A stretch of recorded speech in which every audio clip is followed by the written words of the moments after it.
Magandang gabi sa ating lahat dito, mga kasamahan na mga homeless. Si ate kanina, yung nagsalita, yung kanyang sinabi ay isang halimbawa ng mukha ng kahirapan dito sa Pilipinas. Hindi lang siya mag-isa na nakatayo o nakatira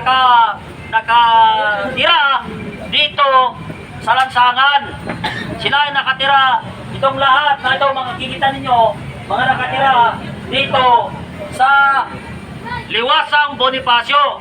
Nakatira sila doon sa silong ng tulay kung malakas ang bagyo. Kapag tag-init naman, dito sila sa silong ng mga puno na yan. Nakahiga lang sila dyan kasama yung dala-dala yung kanilang mga karton na higaan.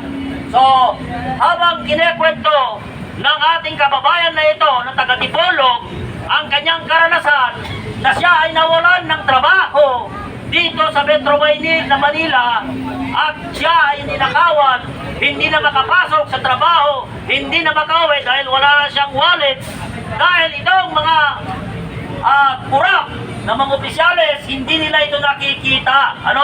Itong mga problemang napakasimpleng dapat nilang tutukan dahil ang mga kababayan na ito na naghihirap dito, nakisapat-saparan dito sa Metro Manila para mabuhay ang kanilang pamilya, pero hindi nila ito nakita. Nadadaanan lang nila dyan, padaan-daan dyan, papunta Malacanang, papunta dyan kung saan opisina sila. Pero itong mga nagsasakripisyo, mga kababayan natin dito, ay hindi nila dama kung ano ang meron sila dito. Bawat tao dito sa Liwasang Bonifacio, may kanya-kanyang dahilan kung bakit sila naparito. At sila ay binabayan ng ating pamahalaan. Na dapat sana itong mga DSWD, itong presidente natin sa Malacanang, makita nila ito na nandito itong mga kababayan natin na ito na nakatira sa lansangan. Kaya maraming gustong magsalita sa kanila, pero isa pa lang ang pinagsasalita natin dahil kung pagsasalitain natin lahat ito, 500 katao na nakatira dito. Sobra pa! Sobra pa! So kayong mga kurap, makinig kayo. Huwag kayong magtago. Harapin ninyo ang taong bayan. Dahil kayo ay nagkasala, nagnakaw kayo. Dahil kayo, yung tinatawag namin ngayon na mga disenteng magnanakaw. Mga disenteng magnanakaw kayo.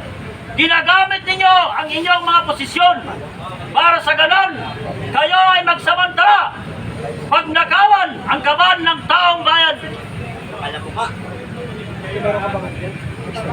So ngayon, kayong mga nakikinig ngayon sa inyong mga tahanan, ang mga social media, mga vloggers, mga taga-television network, lahat kayo, makinig kayo dito.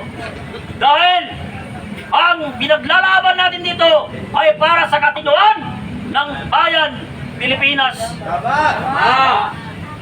Hindi kung kanino. Dahil para sa ating mga Pilipino, kailangan natin ng totoong leader na mapagkakatiwalaan.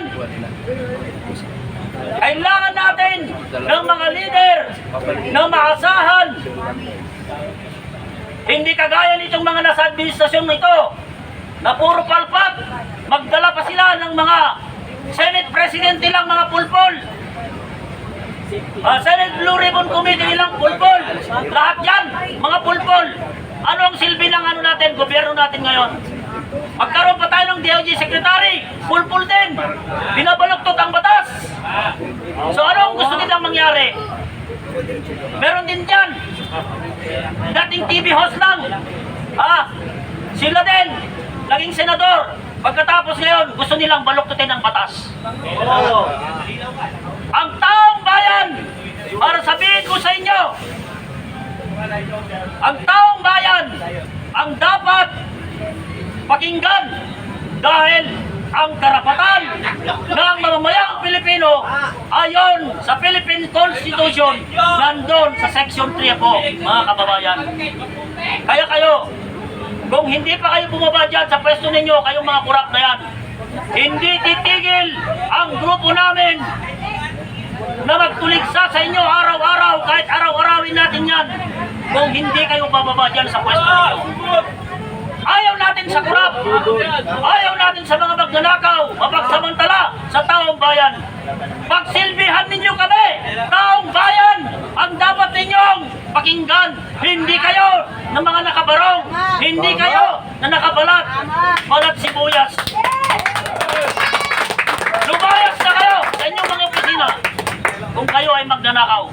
Hindi namin kayo kailangan. Maraming mga Pilipino ang gustong umupo sa inyong mga upuan para pagsilbihan ng taong bayan. Kaya kailangan natin isang Pangulo na tapat sa serbisyo at maglingkod sa bayan. Maraming salamat po, kapatid namin. Ayaw po, pakinggan natin ang boses ng kabataan, millennials, boses ni Kuya Bar. Gen Z pala.